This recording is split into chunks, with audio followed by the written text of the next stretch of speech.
Francesca, the neighbor who had never spoken to me before, came knocking on my door. "Has that guy in the black coat found you yet?" I stood there, balancing two heavy grocery bags against the thin, hollow core of the apartment door. The sight of her was jarring enough.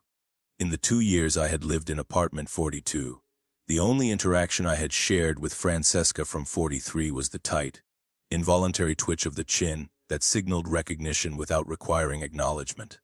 She was a silent fixture, and her sudden presence, holding a cup of lukewarm coffee and looking genuinely unsettled, was a violation of the routine I depended on. "What guy?" I managed, my voice sounding strained because I was using muscle memory to stop the eggs from crushing the bread. Francesca shifted her weight from one hip to the other, her gaze flicking nervously toward the stairwell and back. She wore a thin, navy bathrobe. It was Saturday morning, barely 9 o'clock. This was not normal. She explained that someone had been hanging around the building late yesterday afternoon, Friday. He had been persistent, knocking on doors and asking which apartment belonged to the guy who drove the silver Lexus parked in spot 40 silver, Lexus parked in spot 47. He had described me precisely: brown hair, early 20s, the specific car. My mind, accustomed to ordering abstract data structures and logical sequences as a software architect, struggled to integrate this information. It felt like a corrupted file in my carefully maintained system. He got to my door. Francesca continued, hugging her coffee mug closer. "I told him I didn't know anything, because that's what you do when strangers ask about your neighbors. But he was so specific.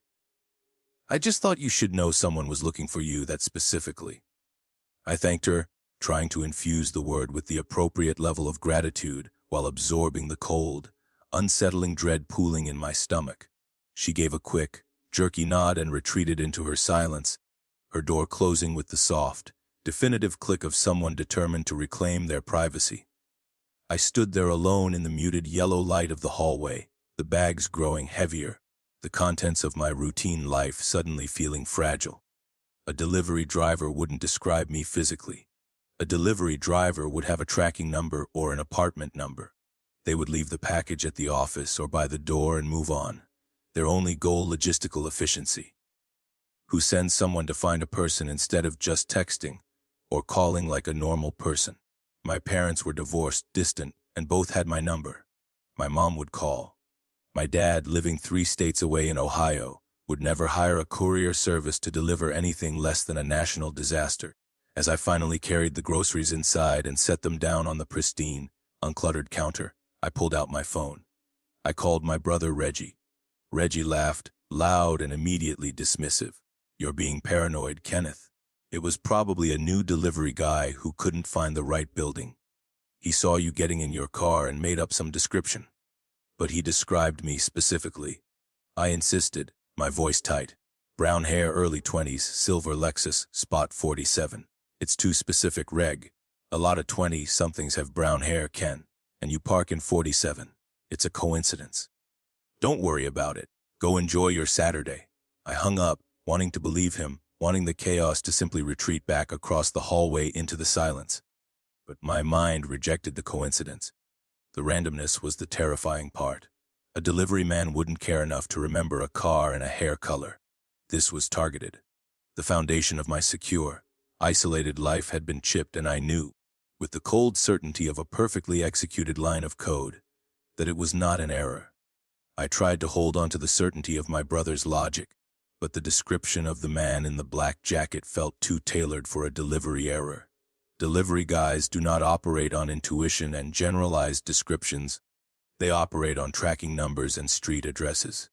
What was happening was targeted, not coincidental. I pulled up the messaging app and found Cassandra's contact. We had been planning to meet up that afternoon anyway, and I needed a distraction. But more than that, I needed data. Cassandra, my friend and colleague, was as focused on pattern recognition as I was. I typed out the details of Francesca's encounter, trying to make the events sound less like a scene from a bad thriller and more like a curious incident. Her response was nearly immediate, a string of animated text that sounded utterly unlike her usual reserved tone. "It's actually really weird you brought that up," she wrote. "I saw someone matching that exact description outside the CVS near campus on Thursday. My breath hitched. Thursday. That was 48 hours ago. A guy in a black jacket, just standing by the entrance like he was waiting for someone, but not really looking at his phone or doing anything, just watching people come and go. She explained that she had noticed him because he had been there for at least 20 minutes while she was inside shopping and was still there when she left. She had pegged it as a bizarre, failed dating app meet up and forgotten it. Until now. The CVS was only 6 blocks from my apartment. It was not on the main route to my office or Reggie's house. It was not a place you simply ended up standing outside for 20 minutes unless you were waiting for something specific, or more chillingly, waiting for someone specific. I called her. "What else do you remember, Cass?" I asked, my voice low and controlled. I was trying to sound like I was debugging a system error, not spiraling into paranoia. "Height, maybe early 30s, dark hair." She rattled off. Nothing distinctive about his face, which is weird. He was forgettable, except for the posture. Really still, really focused. It made me think he was looking for someone in particular. She sighed through the phone line. I figured it was some weird, highly intense guy stood up on a date. Why? What does this mean? 2 sightings in 2 days. I stated, the data points aligning into a frightening vector. Both in places I actually go to regularly. Both matching the exact description. The threat was no longer abstract. It was a person operating with focus, tracking my movements. My need for control, my internal mandate to keep chaos at bay, was being flagrantly violated. I called Reggie back, the tremor in my hand making me fumble the dial. When he answered, I bypassed the casual greeting. "Reggie, this isn't me being paranoid anymore," I said, the words sharp with absolute certainty. I relayed Cassandra's sighting. He got serious fast. The fatherly, amused tone vanished, replaced by a deep quiet. He admitted he had actually noticed a car he did not recognize parked across from his house yesterday. It was a dark blue or black sedan with tinted windows. He had assumed it was someone visiting the neighbors, but now he was not so sure. "Stay inside, Ken," he ordered. "Lock your doors. I'll drive up from Frederick tomorrow morning. We'll figure this out together." Hanging up, I understood the full implication of his words. I was the architect of my own life, dedicated to self-sufficiency and control, and now I was being told to rely on someone else, to hide, to wait. I hated it. I could not just sit there doing nothing. Waiting felt like conceding defeat to the chaos. I walked to the living room window, pulling the blinds just enough to angle myself so I could see the parking lot without being obvious about it. The silver Lexus in spot 47 looked vulnerable and exposed. I sat on the edge of my couch and waited. For about 40 minutes, the scene outside was just normal Saturday afternoon activity. Mrs. Flores from Building C walked her ancient beagle, a slow, familiar routine. 2 teenagers did clumsy tricks on skateboards by the mailboxes. Someone loaded furniture into a U-Haul. I was starting to believe I had overreacted, starting to build an argument to dismantle Reggie's unnecessary intervention. Then I saw him. Black jacket, dark jeans, hands shoved deep into his pockets. He was standing near the dumpster enclosure, looking completely innocuous, like he had every right to be there. He was not looking at his phone. He was not smoking. He was doing nothing at all except watching my building with this patient, measured focus that instantly confirmed everything Francesca and Cassandra had said. It made my skin crawl. He was hunting. The smart thing to do would have been to call the police. But what would I say? There's a man standing near the dumpsters. He hasn't done anything illegal. He's just there. They would laugh or, at best, send a bored patrolman who would tell the man to move along. I grabbed my keys and my phone. I went downstairs before the rational, self-preserving part of my mind could stop me. If he was looking for me, I would confront him on my terms, on my ground. Not wait for him to come knocking on the door I knew he had already been inquiring about. Seeing the PI watching his building broke Kenneth's carefully constructed wall of logic. He knew what he had to do, regardless of the danger. My parents' divorce had taught me one devastating lesson: uncontrolled chaos is the single greatest threat to human safety. I was not going to wait for this man, who operated on specific information and cold patience, to decide when and how the next piece of chaos would be delivered. I took the side entrance, which exited near the mailboxes, putting me about 40 feet from the dumpster enclosure, where the man was still standing. He turned toward me the second I stepped into the sunlight, a deliberate, smooth motion, as if he had been anticipating exactly this. He had not been waiting for an apartment number or a delivery schedule. He had been waiting for me. I kept 20 feet of distance between us, every muscle in my body coiled tight. I was acutely aware of the banality of the setting, the faded asphalt, the overflowing recycling bin, the distant sound of lawnmowers, contrasting with the intensity of the moment. "You've been asking about me," I said, keeping my voice level and hard. "So here I am. What do you want?" He smiled, a neutral, professional expression that didn't reach his dark, unblinking eyes. He was medium height, maybe 35, wearing a nondescript black coat over a simple T-shirt. He was the definition of forgettable, which made him terrifyingly effective. He didn't move closer, just tilted his head slightly, acknowledging my challenge. "I am looking for someone, sir, and I had hoped you might be able to help me find her." His voice was calm, reasonable, utterly devoid of threat or emotion, which somehow made the situation feel profoundly more wrong. This was not a bully. This was an operative. "I don't know what you're talking about," I said, trying to project a blank wall of indifference. He proceeded to dismantle my wall with quiet precision. He explained that the woman he was looking for had gone off the grid about 7 months ago. Her ex-boyfriend, who he claimed was getting increasingly concerned about her well-being, had hired him to locate her. He then described Annette's short, dark hair, mid-20s, petite build, and the detail that made my hands start to shake inside my pockets. A small tattoo of a hummingbird on her left wrist. 7 months ago, I had helped my friend Annette escape Kyle, the volatile man who had controlled her life for 2 years and put her in the hospital twice. That night, I had driven her to the Greyhound station, given her $1,200 I had been saving for a better apartment deposit, and watched her board a bus heading west, promising to start over somewhere Kyle would never think to look. I tracked her digital footprint as far as Baltimore. The PI continued, his voice still smooth. "And your name, Kenneth, came up more than once in my research. I thought perhaps you knew where she was staying now." My throat was dry. "I haven't seen anyone like that," I lied, knowing the lie was useless. He smiled again, a tiny, cold acknowledgement that he knew I was lying. He reached into his jacket pocket and pulled out a small, laminated business card. He didn't offer it to me directly. "The ex-boyfriend," he said, "is offering a substantial finder fee for information leading to her current address. Enough money to make it very much worth your while." He held the card pinched between his fingers. "All you have to do is call the number on this card when you change your mind about cooperating." I stared at the card, refusing to touch it. He placed it carefully on the asphalt between us, stepped back, and walked toward the dark sedan parked down the street, the same car Reggie had seen across from his house. He drove away without looking back, leaving me with the card and the suffocating realization that Kyle was close. He had found me, which meant he was dangerously close to finding Annette. I waited until the dark sedan disappeared around the corner.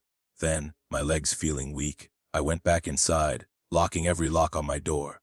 I walked straight to my desk and pulled open the bottom drawer. Inside, hidden beneath a stack of technical manuals, was a cheap, disposable burner phone. I had bought it 7 months ago for the emergencies I desperately hoped would never happen, and now it was ringing its purpose into existence. I dialed the only number saved in it. Annette picked up on the second ring, her voice barely above a whisper.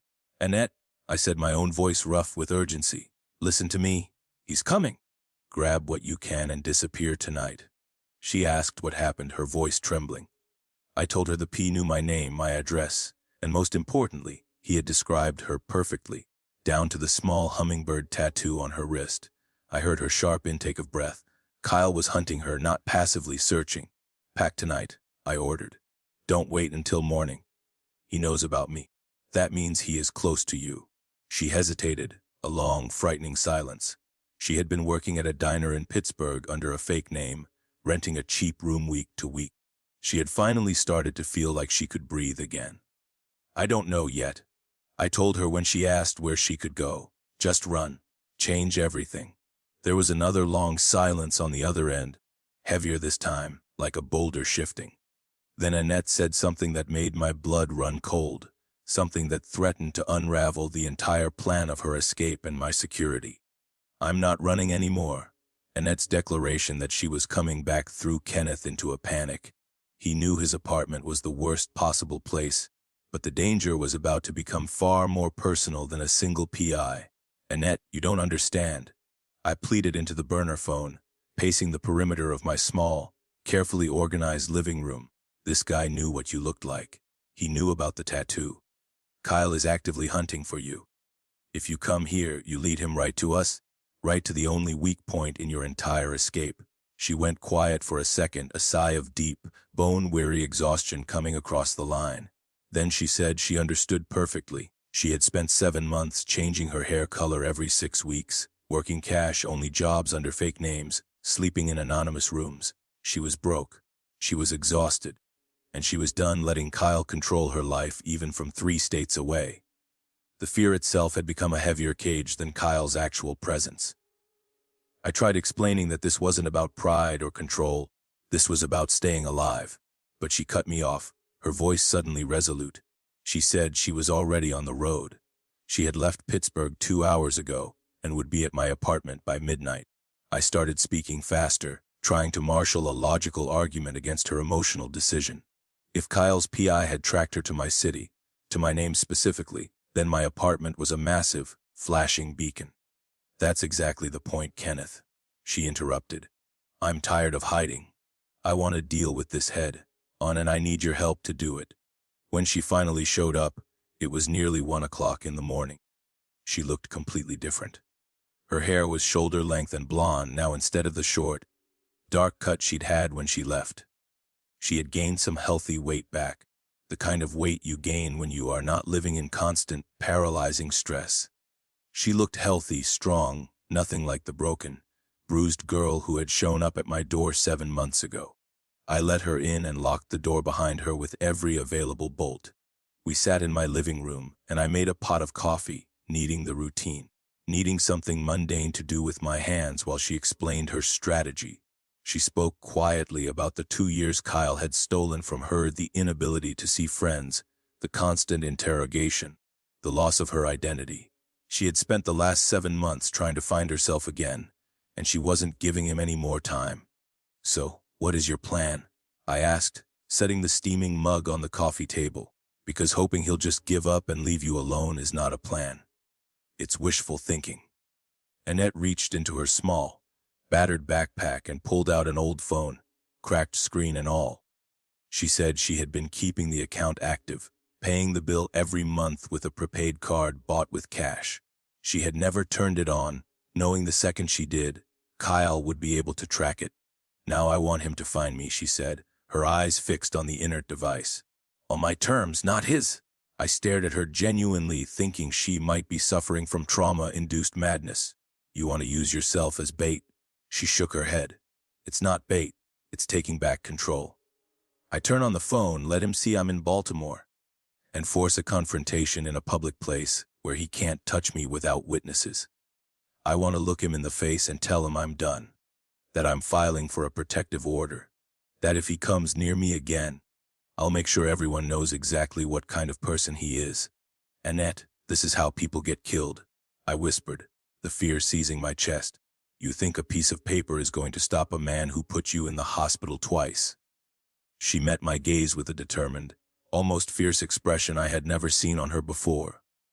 She said maybe it wouldn't stop him, but at least she would stop running. At least she would face him on her feet, instead of spending the rest of her life looking over her shoulder. I wanted to shake her, to argue, but I recognized that look. It was the same look she had the night she decided to leave him. Once Annette made up her mind, there was no talking her out of it. I went to bed, but I didn't sleep. I kept thinking about the PI standing by the dumpsters, the way he had smiled when I lied. Around 7 o'clock in the morning, my phone rang. It was Reggie. I answered, and immediately knew something was wrong from his voice. "That guy came to my house," he said. My entire body went cold. "What?" Reggie explained that someone matching the PI's description had knocked on his door yesterday evening. When Reggie opened it, the guy had smiled all friendly and asked if he knew where his sister was. Reggie told him I was fine and it was none of his business. The smile disappeared. "He wasn't asking about you, Ken," Reggie choked out. "He was asking about the girl you're helping hide from her boyfriend." Reggie told him to leave. Before walking away, the PI had mentioned that interfering with someone's relationship, helping a woman run away from her partner, could have serious consequences, not just for me, but for my whole family. He had made a point of mentioning that Reggie had 2 kids, aged 6 and 8, and it would be a shame if this situation affected them. I felt like I was going to be sick. Kyle was threatening my brother's children now. He was dragging my entire family into this because I had made one moral choice 7 months ago. My internal walls of control, designed to keep chaos out, had failed spectacularly. The chaos wasn't just here. It was spreading. Reggie was enraged, wanting to file a police report, wanting to drive up to Baltimore immediately. I told him to stay home with his family and lock his doors. I would call him back. I had to face Annette now, and I had to tell her the true cost of my loyalty. The threat to Reggie's kids made Annette's rash plan suddenly feel like the only option left. A calculated risk against endless, crippling fear. I walked out of my bedroom, the phone still warm in my hand. Annette was already awake, sitting on the couch, staring at her old, broken phone as if it were a bomb counting down. Her face went white when I relayed what Reggie had said. The color drained out of her cheeks, leaving behind the stark clarity of her determination. "This is exactly why I need to face him," she said, standing up, "because Kyle isn't going to stop. He'll keep escalating, keep threatening anyone connected to me until he gets what he wants. The only way to end this is to confront it directly." "Or," I countered, desperation lacing my voice, "you could disappear completely. Change your name legally. Move somewhere he'd never think to look. Actually start over instead of putting yourself in mortal danger." She started pacing around the small perimeter of my living room.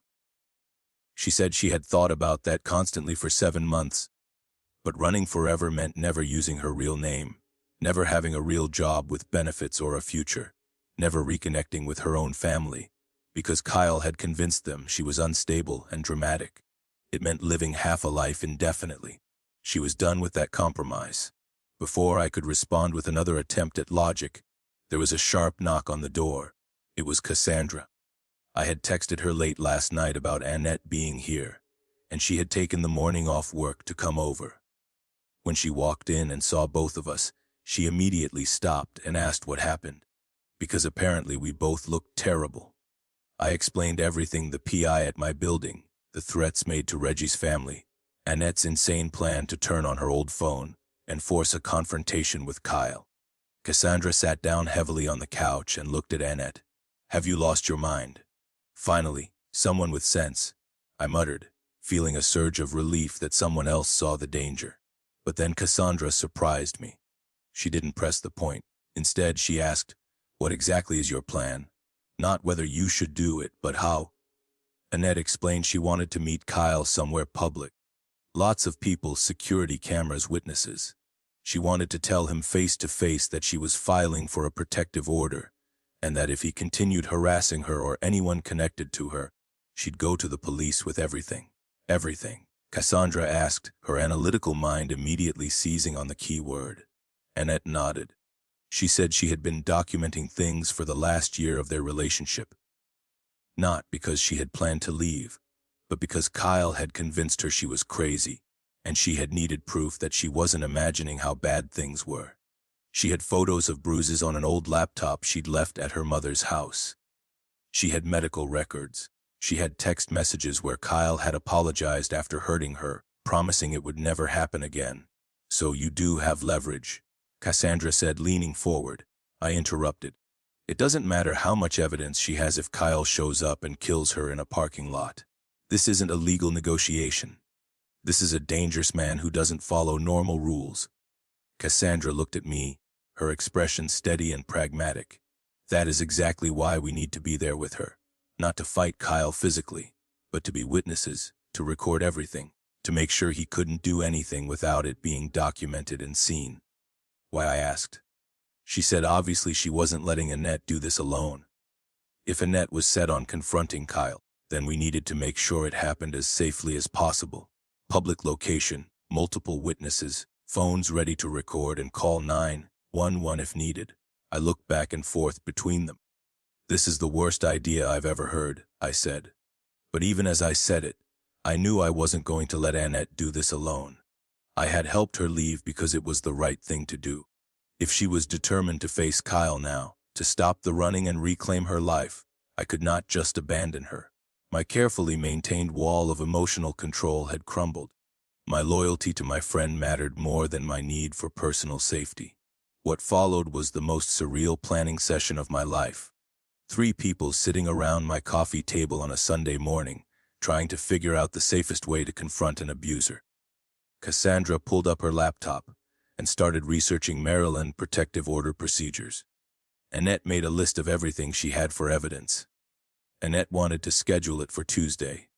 That would give her 1 day to prepare mentally. She would turn on her phone Monday night and send Kyle a message with a time and location. Where? Cassandra asked. We debated this for almost an hour. A mall parking lot was too isolated in certain areas. A police station parking lot would scare Kyle away entirely.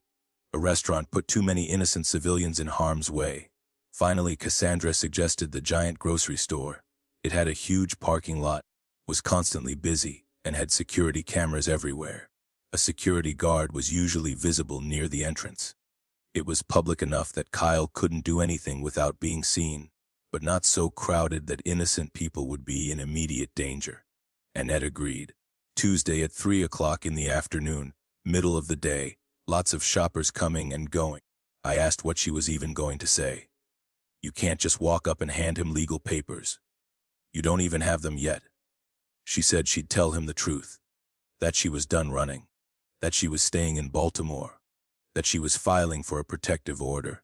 And if he contacted her again, or came near her or anyone connected to her, she was going straight to the police with everything she had on him. She'd tell him to leave her alone and go back to Louisville. And you think he'll just agree? I asked, skeptical. Annette looked at me and said no. She thought he'd be furious. She thought he'd yell and make threats and try to intimidate her like he always did. But for the first time, I'll have witnesses, Kenneth. I'll have people standing next to me who see exactly how he treats me. I'll have proof that I wasn't the crazy, dramatic girlfriend he always told me I was. The hours between sending the text and Tuesday afternoon were a blur of nervous stillness, culminating in the drive to the Giant, where Kenneth had to suppress his architectural need for order and step into the chaos. Monday evening arrived, bringing with it a kind of quiet, suffocating dread. We had spent the entire day meticulously reviewing the plan, going over every possible scenario, from Kyle ignoring the text to him showing up armed and aggressive. We agreed that the first sign of anything physical would mean immediate, simultaneous calls to 911 from both Cassandra and me. Annette had decided to turn on her old phone at 7 o'clock that evening. We all sat in my living room, the space silent except for the low hum of the refrigerator. The phone, resting on my coffee table, felt like a live explosive. When Annette finally pressed the power button, the screen lit up with a flood of notifications. Within minutes, the messages started coming through, dozens of them, all from Kyle, dating back 7 months. The first few were worry disguised as concern. Annie, where are you? I'm scared something happened. Please just let me know you're okay. Then they quickly soared into anger and accusation. You can't just disappear like this. We need to talk about what you did. You're being selfish and childish. Next came the manipulative phase, the psychological hooks designed to reel her back in. I know you're confused right now, but I forgive you. Come home and we'll work through this together. I miss you so much. The most recent ones, from the past 2 weeks, were different. They were cold, flat statements of surveillance. I know you're in Baltimore. I know who you've been talking to. You can't hide from this forever. We will talk whether you want to or not. Annette's hands were shaking as she scrolled through the malignant history of his communication. She sat upright, took a deep breath, and opened a new message thread. She typed, Giant on Ryerstown Road, Tuesday, 3 o'clock in the afternoon. Come alone and we'll talk.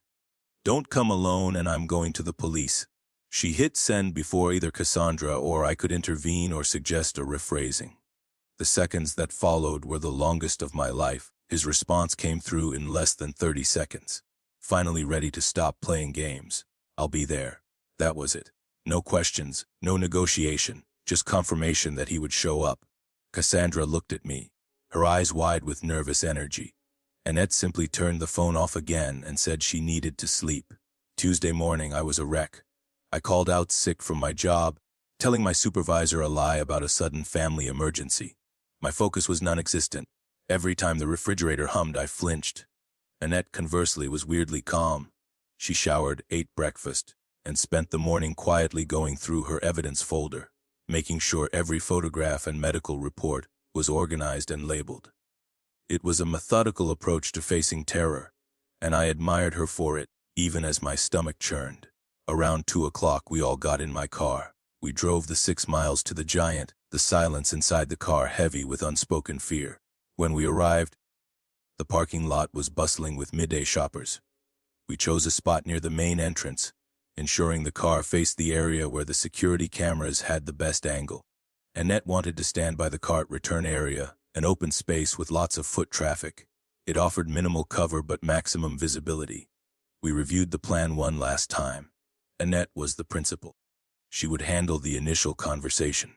Cassandra and I would position ourselves about 15 feet away, pretending to check our phones or look through our bags, close enough to intervene if needed, but not so close that Kyle would immediately focus his rage on us. At 2:55, a dark blue sedan pulled into the parking lot.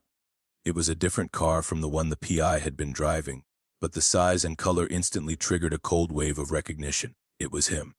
Kyle parked 3 spaces away from my silver Lexus, an intimate proximity that felt like a violation. He sat in his car for a minute, looking composed before getting out. And that is when I saw him for the first time. He looked so devastatingly normal. He wasn't a caricature of a villain. He was medium height, decent haircut, wearing dark jeans and a nice, light blue button-down shirt. He looked like someone you would see waiting in line at a Starbucks, completely unremarkable. He smiled when he saw Annette, a warm, genuine-looking smile, like they were old friends meeting up for coffee. He walked directly toward her, his pace easy and unhurried. As he reached her, he opened his arms wide, and he tried to hug her. The entire carefully constructed trap was about to be sprung, and the aggressor's first move was sickeningly intimate. Kyle's casual dismissal of Annette's pain was the final match to the gasoline, and Kenneth knew they had reached the point of no return. As Kyle approached Annette, he tried to sweep her into a hug, a gesture so intimate and utterly false that it made me clench my fists 15 feet away. Annette reacted instantly. She stepped back so fast she almost tripped over the cart return railing. "Don't touch me," she said, her voice sharp and loud enough that a woman loading groceries into her car nearby actually looked over at us. Kyle put his hands up, the friendly smile still plastered on his face, a mask of reasonable patience. "Annie, come on. I just wanted to talk. I've been so worried about you. I'm glad you finally reached out so we can work through this like adults." The way he said, "work through this," so calm and rational, was exactly how he operated, reducing 2 years of abuse to a minor misunderstanding that only needed a civilized chat. It was pure distilled manipulation, and it made my skin crawl. Annette stood her ground, her body rigid. "There is nothing to work through, Kyle. I am here to tell you to leave me alone. Stop sending people to harass my friends and their families. Accept that our relationship is over, and has been over for 7 months. That's when his expression changed. The edges of the smile hardened, and a flicker of ugly resentment crossed his eyes. 7 months where you completely abandoned me without explanation," he retorted, his voice still low but laced with accusation. "Made me look like a fool in front of everyone we knew. Refused to answer my calls or texts like a mature person. I've been patient, Annie. I've given you space to calm down from whatever episode you've been having." "But enough is enough. Episode," Annette repeated, her voice cracking with fury and disbelief. "You put me in the hospital, Kyle." He actually laughed, a short, dismissive burst of air. "Here we go with the dramatics again. You always had a flair for exaggeration. You got hurt because you came at me during an argument. I was defending myself when you fell. If you had just learned to control your temper, instead of getting physical whenever you were upset, none of that would have happened." I watched Annette's face. I could see the immediate, instinctive retreat in her eyes. That was his greatest weapon, the gaslighting that made her question her own reality. He had done that to her for 2 years, and even now, facing him in broad daylight, the doubt was creeping back in. I couldn't wait another second. I stepped forward, putting myself slightly off the 15-foot mark. "We have the hospital records," I cut in, my voice tight and commanding. "We have photos. We have documentation of everything." Kyle finally looked at me directly, his attention shifting from Annette's submission to my sudden intervention. His eyes narrowed, suddenly cold and hostile. "Who are you again? And why are you involving yourself in a private conversation between me and my girlfriend? Annette is not your girlfriend, hasn't been for 7 months, and I am involved because you sent someone to threaten my family," I spat out. He dismissed the threat immediately. "I haven't threatened anyone. I simply hired a professional to locate my girlfriend who disappeared without warning. If that professional spoke to people during his investigation, that's just standard procedure. You are being paranoid and dramatic just like Annette. Maybe you've been spending too much time together, feeding each other's delusions." Cassandra spoke up then, stepping closer to join the confrontation line. "I've been there too. I've seen the bruises. I heard Annette crying on the phone after he hurt her." Kyle turned to her with a look of theatrical fake concern. "Have you considered that perhaps Annette needs professional help? Sometimes people who are struggling mentally can be very convincing when they are telling their version of events." That was the breaking point. Annette lost it. She started yelling at him right there in the busy parking lot, her voice shaking with righteous fury. "How dare you stand here and lie like that? Do you actually believe your own lies at this point?" She threw the words at him, shaking her head. "I have proof. Photos of bruises, medical records, text messages where you apologized for hurting me. I am filing for a protective order, and if you come near me again, I will make sure everyone in Louisville knows exactly what kind of person you are." Kyle's whole demeanor shifted then. The friendly, reasonable act completely dropped, revealing the ugly control underneath. He stepped closer to her, his jaw tight. "You aren't filing anything," he hissed. He lowered his voice, making the threat feel more potent. "If you try to make any of this public, I'll make sure everyone knows you are unstable, that you abandoned your family and responsibilities, that you've been sleeping around and lying about it. Your own parents already think you're having a breakdown. How hard would it be to convince everyone else?" People were definitely watching us now. An older couple had stopped pushing their shopping cart. The woman who had been loading groceries earlier was definitely on her phone. Annette didn't back down. She had been running for 7 months and she was done. "Go ahead. Tell everyone whatever you want. I am done caring what people think. I am done letting you control me through fear and manipulation. I am done with all of it." Kyle's control snapped. He grabbed her arm, his grip hard and sudden, startling us all. "We are going to go somewhere private and talk about this properly," he snarled, starting to pull her toward his dark sedan. "You are making a scene and embarrassing yourself."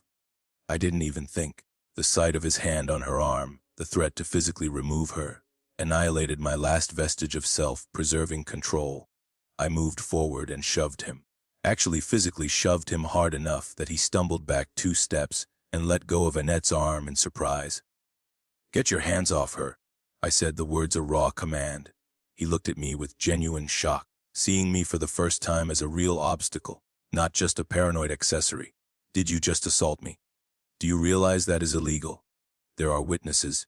I could have you arrested right now." Cassandra stepped swiftly between us, her phone already held up and recording. "Actually, there are witnesses to you grabbing Annette against her will, and those security cameras probably caught the whole thing. Maybe we should go inside the store and talk to security about what just happened." Kyle stammered, his composure broken. "This is ridiculous. I'm trying to have a private conversation with my girlfriend, and you people are harassing me." He told Annette they'd finish this discussion later, when she didn't have her friends interfering. Annette, now backed by our presence, was firm. "No, Kyle. We won't finish it later because there is nothing to finish. I am staying in Baltimore. I am filing for a protective order, and if you contact me again in any way, I am going to the police with everything I have."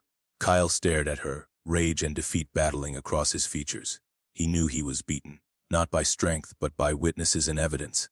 Fine, he said, the word cold and venomous. If that's how you want to play this. He promised she'd regret making an enemy out of him. He said he'd been nice so far, patient, understanding. But if she wanted to do this the hard way, they could do it the hard way. He got in his car and sped away. A security guard finally came over and asked if everything was okay. We spent the next hour dealing with store security and 2 police officers who showed up. The woman who had been loading groceries had, thankfully, been recording video of the whole thing and sent it to the police. They said they couldn't arrest Kyle based on the parking lot incident alone, but they filed a report. That report, they assured Annette, would be invaluable when she filed for her protective order, which she did the next day. The chaos was over, but the consequence was just beginning. Leaving the courthouse, Annette's tears of relief were hard-earned, but Kenneth knew the true battle wasn't over. The confrontation had ended, but Kyle's persistence was a lingering shadow. The day after the confrontation, we went to the courthouse, and Annette filed the paperwork for the protective order. The clerk explained it would take a few days to process, and then there would be a hearing where Kyle would have the opportunity to contest it. The hearing was set for the following week. Kyle showed up with a lawyer, a man in a crisp suit, who immediately started arguing that the parking lot incident was a misunderstanding, that his client had simply been trying to communicate with his ex-girlfriend. The lawyer tried to paint Annette as unstable and vindictive, claiming she had mental health issues and was exaggerating events. Annette's voice shook when she spoke, but she held steady. She told the judge about the 2 hospital visits, the bruises, the broken bones, the constant surveillance, and the recent threats made against my brother's family. She submitted the photographs, the medical records, and the text messages. The judge looked at the evidence, particularly the photo of cracked ribs and the police report from the giant parking lot. She then pulled up the video footage on her computer, the video the woman in the parking lot had recorded. She watched it twice. Then she looked directly at Kyle. Did you or did you not put your hands on the petitioner in the giant parking lot last week?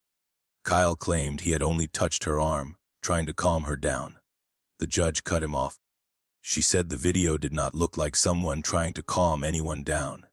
It looked like someone trying to force someone into their car against their will. She granted the protective order. It was temporary for now, with a full hearing scheduled in 30 days, but effective immediately. Kyle was ordered to stay at least 500 feet away from Annette at all times, with no contact of any kind. We left the courthouse, and Annette started crying. Not sad crying, but a massive, cleansing relief. She couldn't believe the judge had actually listened to her, that justice had been based on reality instead of Kyle's practiced lies. I thought that would be the end of it. I really did. But 2 days later, Reggie called me. He had been at work when he got an alert from his home security camera. Someone was in his driveway. When he pulled up the footage, it was Kyle. He wasn't damaging property or approaching the door. He was just standing there, staring at the house where Reggie's children lived, for 3 minutes. Then he got back in his car and drove away. Reggie called the police immediately, showing them the footage and explaining the protective order and the threats.